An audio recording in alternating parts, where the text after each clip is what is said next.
ভৰালী শৈক্ষিক ন্যাসৰ অধীনৰ শিক্ষা প্ৰতিষ্ঠানৰ ফেষ্ট 2025 শীৰ্ষক কাৰ্যসূচী কেইবাখনো শিক্ষা প্ৰতিষ্ঠানৰ শিক্ষাৰ্থীসকলৰ মাজত উৎসৱমুখৰ পৰিৱেশ সোণাপুৰত অনুষ্ঠিত সামৰণি অনুষ্ঠানত অংশগ্ৰহণ কৰে প্ৰতিদিন টাইমৰ মুখ্য সম্পাদক নিতুমণি শইকীয়াই বৰঢুলীয়া ওজাপালি গায়ন বায়নেৰে মুখ্য সম্পাদকগৰাকীক সভাস্থলীলৈ আদৰণি আনে শিক্ষাৰ্থীসকলে ভাষণ প্ৰসংগত শিক্ষাৰ্থীসকলক শৈক্ষিক উত্তৰণৰ লগতে সামাজিক দায়বদ্ধতাৰ প্ৰতি গুৰুত্ব দিয়াৰ আহ্বান নিতুমণি শইকীয়াৰ বিশিষ্ট বুদ্ধিজীৱী ডক্টৰ কিৰণ গোহাঁইৰ লগতে কেইবাগৰাকীও বিশিষ্ট ব্যক্তিৰ প্ৰসংগও ভাষণত উল্লেখ কৰিলে নিতুমণি শইকীয়াই নিজৰ ইচ্ছা শক্তিক সদায় সন্মুখত ৰাখি লক্ষ্যৰ দিশে শিক্ষাৰ্থীসকলক আগবাঢ়ি যোৱাৰ আহ্বান প্ৰতিদিন টাইমৰ মুখ্য সম্পাদক সকলোৰে লক্ষ্য বেলেগ সকলোৰে জীৱন দৰ্শন বেলেগ দুই ধৰণৰ ছাত্ৰ ছাত্ৰী ইয়াত শিক্ষা গ্ৰহণ কৰি আছে এক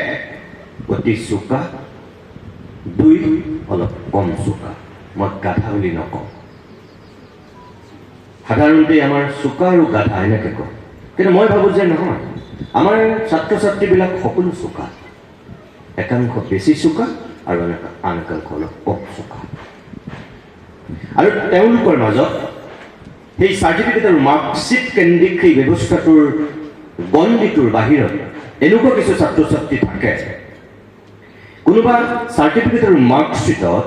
90% 95% তেওঁ নাপাব পাৰে কিন্তু তেওঁ এনেকুৱা কিছু গুণ আছে